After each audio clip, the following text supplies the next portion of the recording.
Hi, everybody. We are kicking off our Plan to Profit series. So, this is something that I have done. A fifth annual is pretty crazy that we've been doing this for 5 years already. And what this is, it actually started as just the way that I plan my my next year. And as I started to do this, I started to share it with my mastermind called the Powerhouse Group.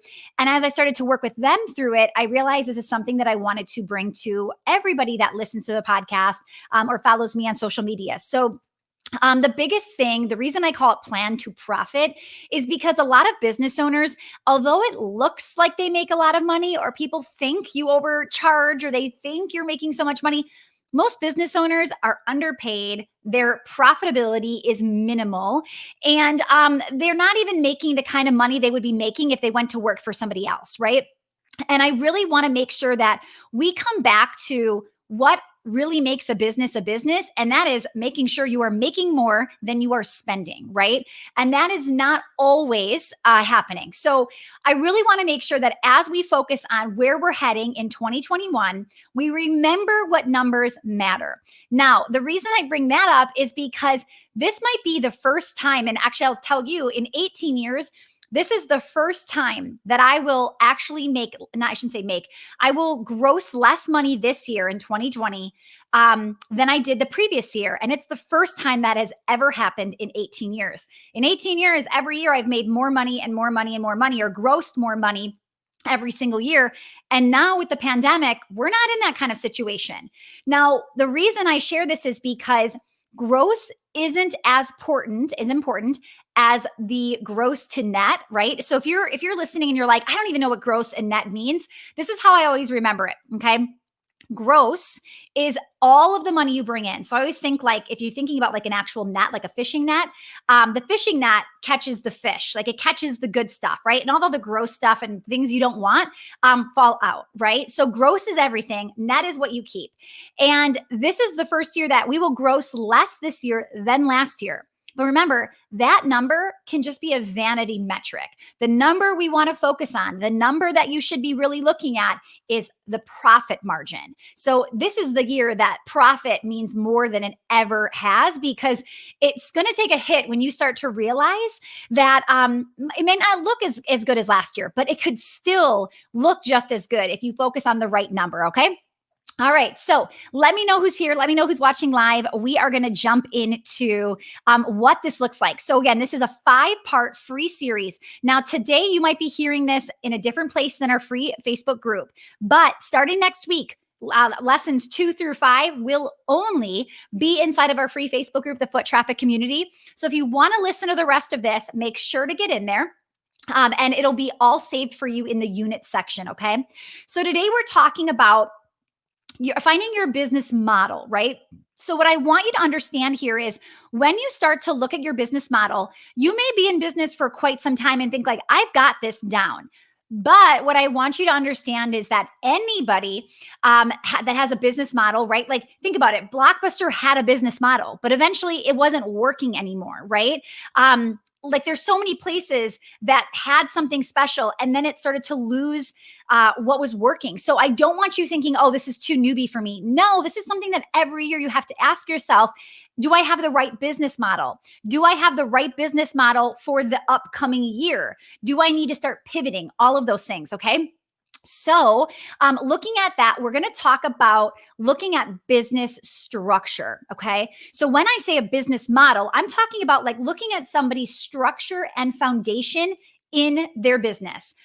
Foundational principles are always important, right? It is something you always need to be practicing. And I will tell you, the people in 2020 that did not have a solid foundation, you can start to see them really struggling, and they're very, very fragile. And we've got to make sure we get you a little bit more solid, okay?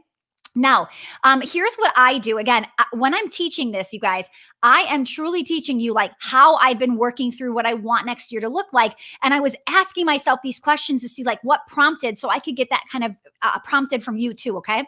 So first, I ask myself, what worked this past year and what didn't, okay? That is step number 1. I want you to start to brain dump this out. I want you to ask yourself like, What worked? Why did it work? What do you think customers liked about it, didn't like about it? All of that. Anything you can think about, throw it down on paper. All right. Now, after looking at this information, I want you to go on a hunt for a business model that excites you. Now, when I say a business model, here's what I mean. A model, for instance, okay, the dictionary definition is a standard or example for imitation or comparison. Okay. So when I say go find a business model, I don't mean create one from scratch. I'm saying don't reinvent the wheel. Go find something that is already proven in the marketplace, right? Business is hard enough. So don't try to figure this out by yourself, right? Don't start from scratch. You don't need to do that. People that have proven business models, they probably struggled a lot in the beginning, but they found their groove. You can fast track that a little bit and cheat a little bit ethically by looking at somebody who you can tell from the outside, or at least you're going to take an educated guess from the outside, that business model is proven and is working. Okay. And I'll tell you some ways that I want you to start to look at how do we know if this is a proven business model that is successful. Okay. So, knowing that, I want you to go with a proven one, right? Something that is already working for somebody else. When you look at somebody, and maybe I should, before we talk about modeling, there is a big difference between copying, right? And using this as inspiration. You are using this as inspiration and making it your own, okay? Never, ever am I going to tell you to go copy or steal somebody else's hard work, okay? But there are definitely things that you can absolutely use as market research to figure out and fast track where you want to be, okay? So what I want you to start to think about, especially because we're doing this in November and you really have 2 more months before you need to finalize your 2021 plan. So what I want you to start to do is take some time this month to start to look for other businesses where you might really like the way that they're running, or it looks like there's a couple things I want you to think about. So for instance, look for somebody in your industry that might be a few steps ahead of you, and then look for somebody that is way ahead of you, okay? So the reason for that is I want you to understand, like, what does your business look like in just a few steps ahead? Like, where are you heading, right? But at the same time, if you just keep your head down and you only look a few feet forward, you might miss the big picture. And that's why I want you to find somebody in your space that is also way further ahead of you, so you can start to connect the dots of where you are going, okay? Now, this will change. It's not like I'm just following the same person the entire time and every year I'm just a few steps behind them, right? No. As you start to really look at business models and you start to assess what you like and what you don't, all of a sudden different people will fly on your radar. Now, maybe you have just recently found me. Maybe you had no idea who I was 2 weeks ago or a month ago, right? I have all of a sudden come onto your radar and you may start to like or be inspired by certain things that I'm doing. But in a year from now, you may stumble on somebody else, right? So start to really look at the way that these businesses are using the foundations, are using their business model to be successful, okay?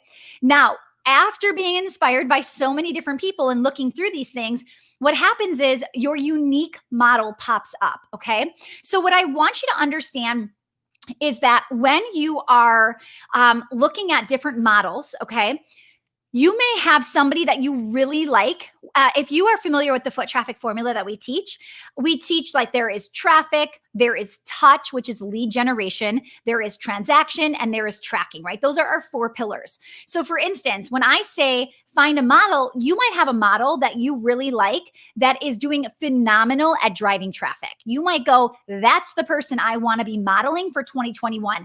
I love their content plan. I love their social media strategy. I love the way they do XYZ, right? Now, that model might be great for traffic, but you might be going, they have nothing for lead generation. I've been following them for months and I've never once been prompted to join their email list or join their text message list. They've never reached out. I've never officially been a lead, right?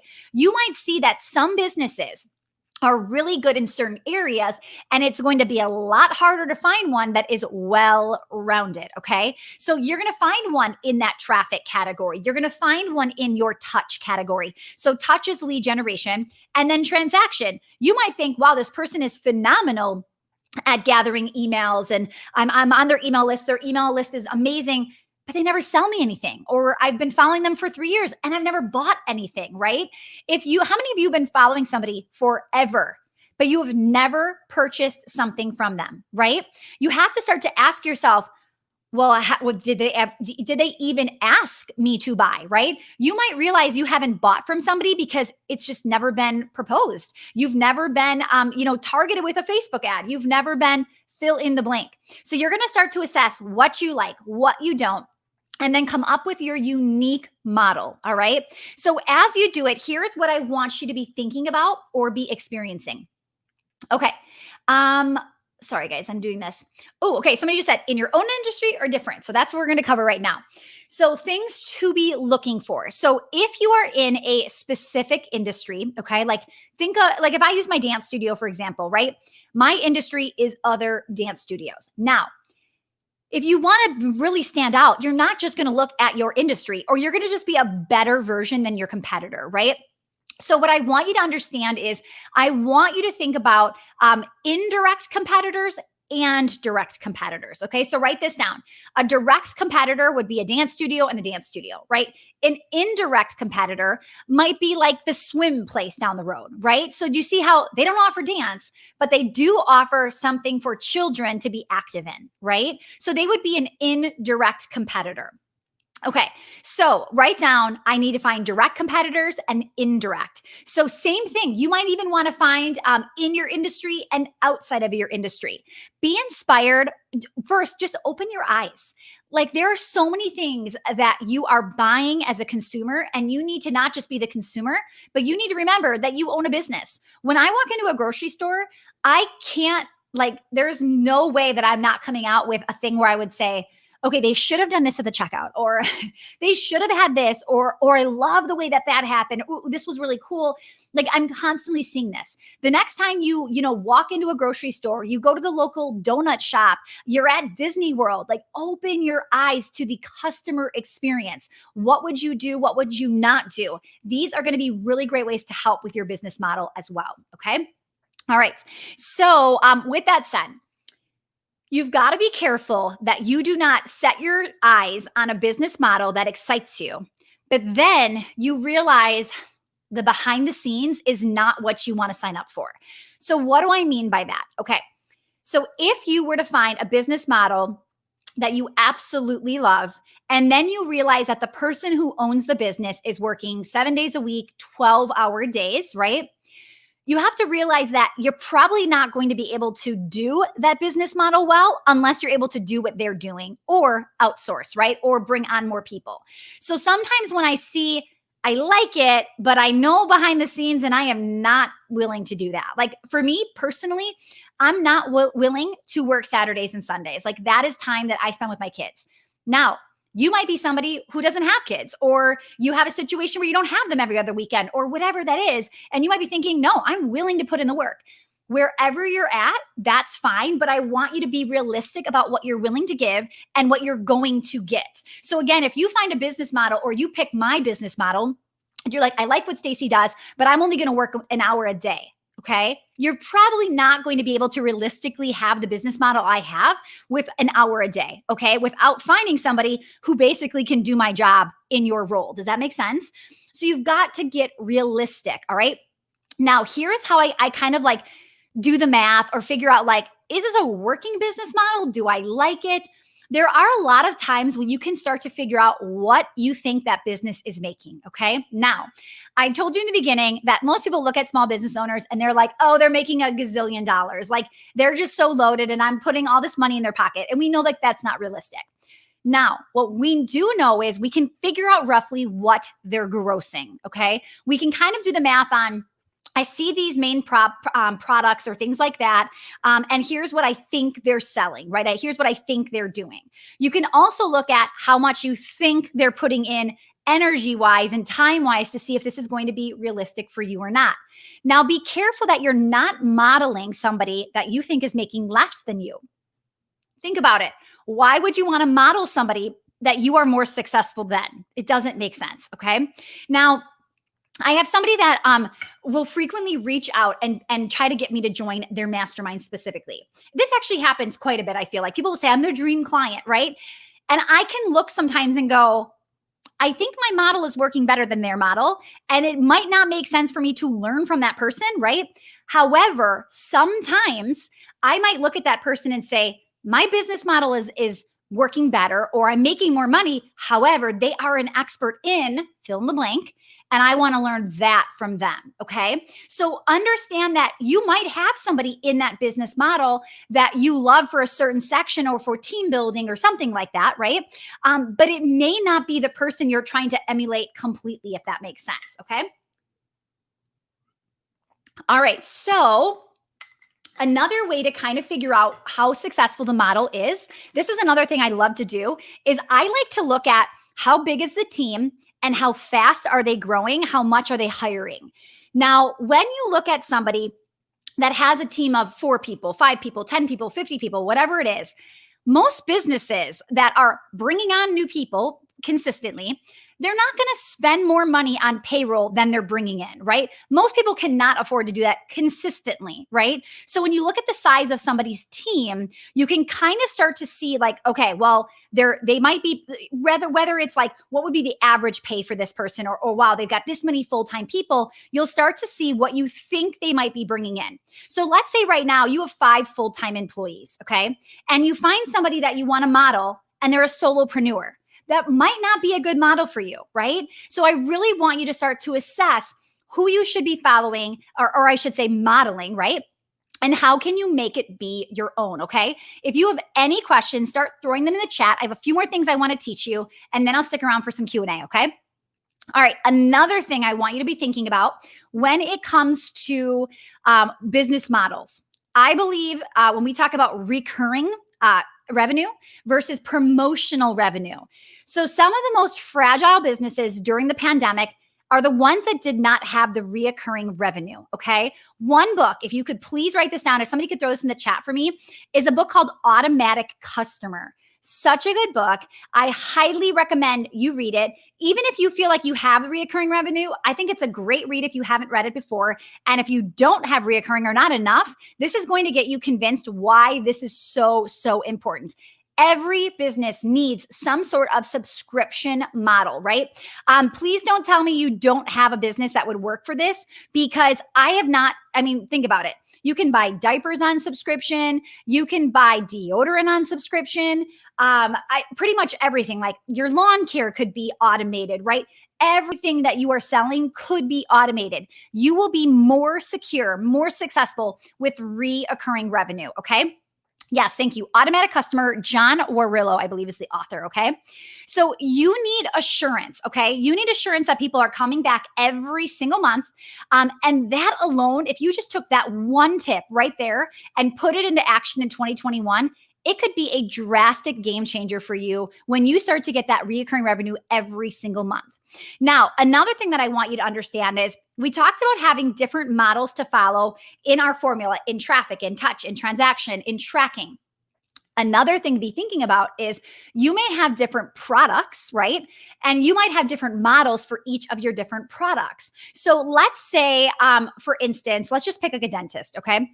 So a dentist, knowing that I go to the dentist, so I can kind of guess what the kind of clients they have, right? They've got the person that's coming back every 6 months for the cleaning, right? So maybe they're following somebody, they're modeling somebody that this person, I don't know what you would call them, like the preventative, right? Maybe they've got somebody they're following for their preventative sales, okay? But now I know that the dentist also sells Invisalign and teeth whitening and braces and all of the things, right? They might go, ooh, this business model is going to work better for this upsell of this, right? So again, when you start to really do your research and check out these models, I want you to start to ask yourself, what product makes sense for what model, okay? When somebody comes to me and they say, I'm building something just like foot traffic formula, like that to me is my dream product. Okay, great. You might be modeling that specific program, right? For one of your product suites, but you might have something else that I don't have, and I might not be a great model for you. You may have to go out and find an additional model for that specific product. Okay. Now, Don't get too crazy on building out your product suite and thinking like you're just going to keep adding, because we know that having a one thing for the year is going to be so crucial. More on that tomorrow, okay? We're going to talk about like honing in on your bestseller coming up tomorrow. Now, another thing to think about is I've covered this a lot. Red ocean versus blue ocean. Another, I think it's just called Blue Ocean Strategy book. But basically, the concept is a red ocean is a very saturated market. A blue ocean is, it's kind of like becoming the Netflix when there was only blockbusters, right? It's an undersaturated market. Netflix is now in a pretty saturated market because many people started to copy and follow their lead. So you've got to ask yourself, you don't want to be copying Netflix. You don't want to be just purposely putting yourself in a red ocean. You want to be leading like Netflix, where they were asking themselves, what can we do to stand out from Blockbuster? Okay. So as you start to model, do not get super excited that you're just going to rip off somebody's model or do exactly what they did. Because if you're in the same industry and now you're copying their same model, but you're behind them in sales, you're just putting yourself not only in a saturated market, but you're putting yourself as probably somebody who's not as credible in that space. So be very, very careful. Okay. And then we covered looking at indirect and direct competitors as well, right? So be careful, because if you're that dentist, right? Yes, you're going to look at other dentists to see what's going on, but you're also going to want to think outside of the box, right? If you're only copying dentists or you're only modeling dentists, you're going to look like every other dentist, right? So you've got to start to go, where can I get outside information to start to make this different? You might be a dentist that walks into a grocery store and you're like, ooh, I'm totally copying this. This is amazing. And no one will ever realize it because it came from a grocery store, right? Whereas if you copy the dentist down the road and somebody switches, they're like, oh, this place has it too, okay? So you want to start to think about that. Now, we talked about mix and matching models, right? The one thing that I want you to understand is if you start to pick a model for traffic and a model for touch and a model for transaction, right? You start to pick different people. You want to make sure that what you are doing leads nicely, right? So if you pick somebody, like if you copied my traffic strategy, but then you paired it with somebody else's touch, if they don't go together, you're going to see the disconnect. So be really, really careful. You've got to ask yourself, like, who has the better model here, right? So you want to continuously, like, basically look and pick apart privately. You're not publicly sharing this information, but you're picking apart what works and what doesn't, and then you're implementing from there. Okay. Oh, I love this. Somebody just said, where should we go to find inspiration? How do we research business models? Okay. So this is a really good question. So first, just be aware, because you're already shopping. You are already a consumer, right? You are buying from maybe a million different places. Go back to your credit card and see, where did you spend money this last month, right? What did you like about that experience? What did you not, right? Anything that you can be doing with the current places you are already buying is going to be massive, okay? Then I want you to ask yourself, what are places that have maybe approached you, you've gotten mail, you've seen a Facebook target, like a Facebook ad that targeted you, you are following somebody on Instagram, but you've never bought. Start to assess like why you haven't bought, what has been missing from that model, right? I don't think you realize sometimes how many people or brands or businesses you are coming into contact every single day, okay? So as you're doing that, I really want you to start to make that assessment, okay? Really, and you don't need to give them the feedback or say, well, I really would have done this. No, I absolutely wouldn't. I would be, making those mental notes of here are some things that I would do, wouldn't do, etc. Then if you're really going, okay, but now I actually want to actively do research, what I want you to start to do is go online and search for some of the keywords that somebody would search for you, okay? So let's say I wanted to do some dance studio research. Maybe I don't want to do my area because I know my competitors. Maybe I want to pretend like I live in a random suburb that's near like Chicago, Illinois, right? And I find that suburb, like for instance, Schaumburg is one, right? So I type in like dance studio, Schaumburg, Illinois. What pops up, right? What do I like? What do I not? What looks great? When you're talking a local business and it's about an hour and a half away from each other, it's not a big deal, right? Again, model, not copy, right? Now, let's say you're like, no, I need an indirect competitor, okay? Could somebody do me a big favor and post in the chat right now your business or just tell me like what type of business or industry you're in, and I'll give you some examples of what that would look like, okay? All right. Let's talk about some business models that don't work and that sometimes you need to take a hard look in the mirror of this isn't working. Okay. So, first of all, this sounds so obvious, but please hear me out. If you're spending more than you're making, all right. Now, I am not talking about the startup business that started this year or in the last 3 years or maybe 5 years, right?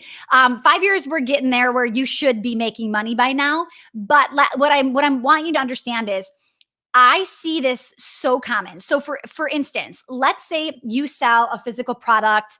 Let's say you sell a book, okay? You sell a book and the book costs you $4, like hard costs, right? If I were to buy that book, it cost me $4, all right? So I will see business owners saying to themselves, well, I just need to sell it. I just need to break even at $4. Not really, okay? Because you might have to store the book and pay for storage. You might have to ship the book and pay for postage. You might have somebody that spends time that you're paying 15 bucks an hour. They're the ones running to the post office to mail it or whatever it is. And you're not actually checking to see what are the like indirect costs for that book. So be really careful. Now, one of our programs, we temporarily paused at our studio when COVID hit. It was just something where we're like, you know what? Let's just pause on this. We've really got to focus. We've got to stay really lean. We'll come back to it later. And we had the idea of how much profit that specific program was making us. Now, because we've stopped doing it, my general manager was telling me the other day, she's like, we had no idea how much extra time we were really putting into that program, because now on her calendar, it'll be a reminder like, oh, do this today for that, or like her annual reminder or her monthly reminder about this specific program. When we started to figure out, well, that this is how much it costs, and here's what we pay the teachers, and here's what the supply list is, and we only pay for the front desk, and here's the profit. Oh yeah, but then here are all the admin costs that we were not calculating, okay? So this is where business models can go wrong. You think, no, I'm breaking even, or we're okay. And the breaking even should never be a goal, because you're probably not breaking even. You probably have other things going on, okay? Next one, selling something a customer doesn't want or need bad enough, okay? Or they just they don't care about it as much, right? So this happens a lot when somebody will come to me and they're like, I'm selling self-care and I'm having trouble, okay? Well, because most people don't know they need self-care, right? You got to talk to a specific audience that knows they are actively looking for self-care. Mindset. I can't tell you the amount of people that have no idea they need mindset. So you've got to be careful that you aren't having to considerably spend like a ton of time to educate your customer, right? By letting them know they actually need this thing. So be very careful that if you're struggling selling something, it might be because your person doesn't know they actually need it, okay? Or they don't need it as bad as now that we're in the pandemic, right? They might be thinking, well, this is more disposable income and I don't really have that much to spend on it. So this is not something I'm going to waste my money on right now. So just be really careful. Okay, next one. Third, like you got to be careful here with business models. Jumping into an industry where there is massive competitors and you have unrealistic expectations of what it's going to take to compete with this competitor, okay? So let's just say you have a similar model to ButcherBox. ButcherBox is a monthly meat subscription company. I know it sounds weird, but this is just a good example. So ButcherBox is something that I've been using for a long time. Every month they just deliver meat to our house, okay? They're a massive company, massive. So let's say you decide you want to be in the ButcherBox, like same meat industry. What you have to understand is if you don't somehow differentiate yourself from them, it's going to be a really long road ahead. And sometimes I think people jump in and think, oh, I can do that too, like no problem. And they have such a massive advantage over you and a massive budget that it's going to be really hard unless you differentiate yourself. So just be really, really careful, okay? All right. So recap, and then I'm going to take some questions here. So step number 1, you're in a brain dump. What worked in 2020 and what didn't? Okay. Then you're going to go on a hunt and get inspired. And remember that you have different models for each product in your product suite. or you have possible different models in the foot traffic formula, whether it's driving traffic, getting touch, getting transaction, or tracking. You are going to check out both your indirect and your direct competitors, and then you're going to put your own spin on it and finalize what your model looks like for 2021. So the reason we decided let's not do this as a daily challenge, I wanted to go really deep with you this year and give you a whole week to really work through this, to come back next week and focus on the next step, okay? So next week, we're talking about, I said tomorrow, I think I said tomorrow at some point, but it really is next week, Monday. So join us next week for part 2, where we're going to zone in on your bestseller. Okay, so some questions here. Okay, so if you are like a play space for children 6 months to 6 years old. Okay, so here's what I would say. If you're looking at direct clients or customers, because you're a local business, you do some virtual, so that could be anybody. I would go 2 routes. I would go online. I would pick, like I said, some place that you kind of think would be similar to your town, right? I wouldn't go to like downtown Chicago, because downtown Chicago and a local suburb in Milwaukee is very, very different. If I was in Milwaukee, then I would absolutely look at downtown Chicago, right? But I'm not. So if you're like in a local suburb, go find a local suburb in a similar market that you're aware of, maybe an hour or so away, and start to see what they're doing. Then start to look for indirect customers, or indirect, that would compete with you as well, and start researching online.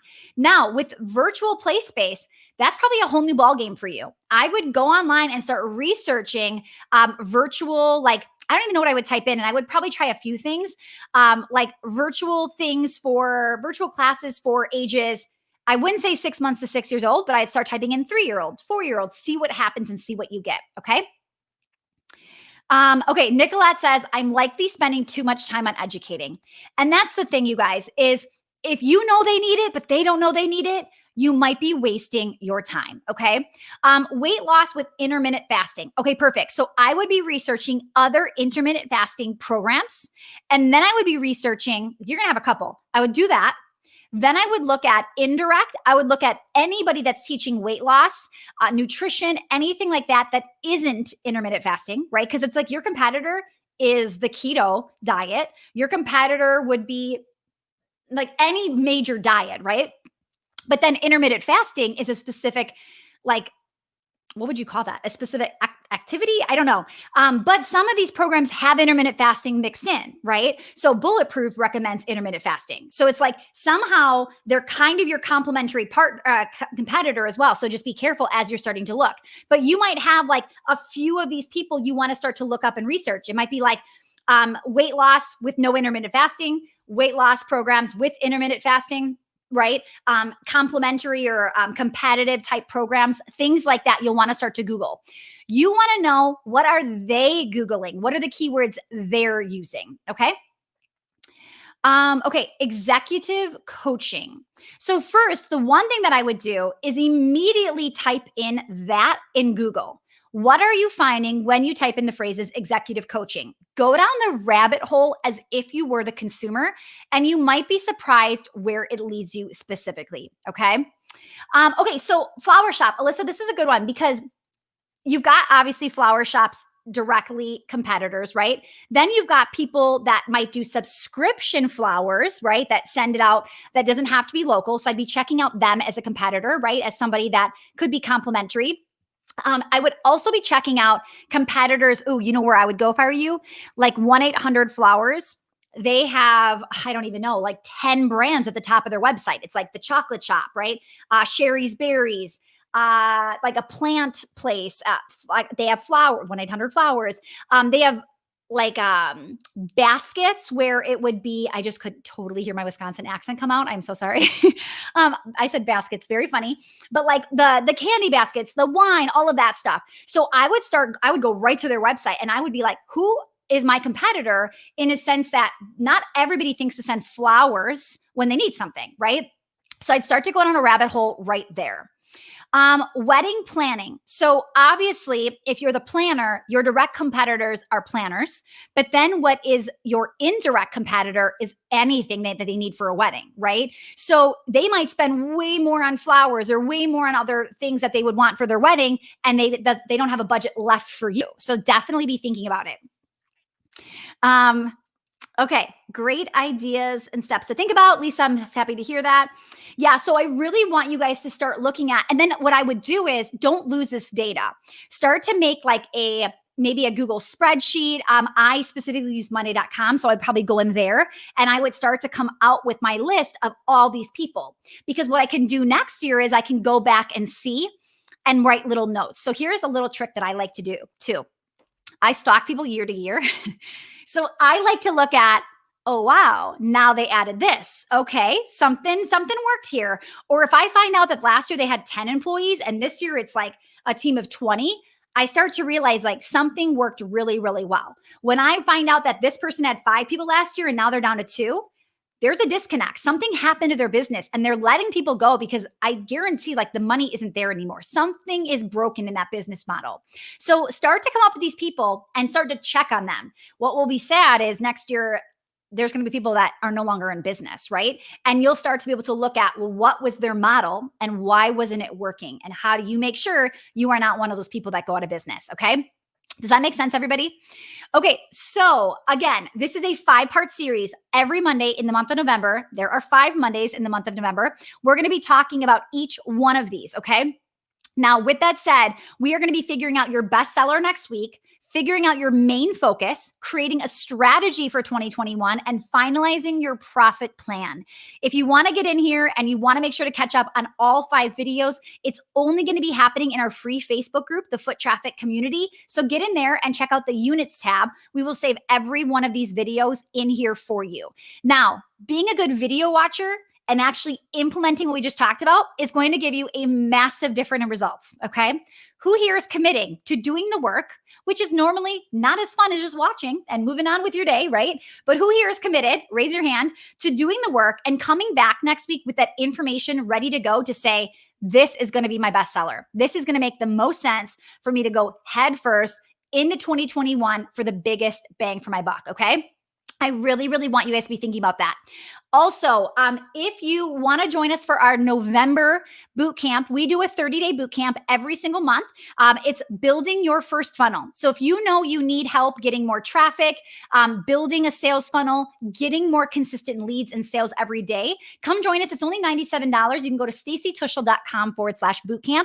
This is prep week. So we started already. Today is actually the day that it kicks off. So please come join us. Again, stacytuschel.com/bootcamp, $97. There is live coaching in there. You're going to see me 3 times, 3 different hours, and then 2 of my coaches come in there as well. So you have 5 hours of live coaching besides all of the amazing course content helping you build your funnel.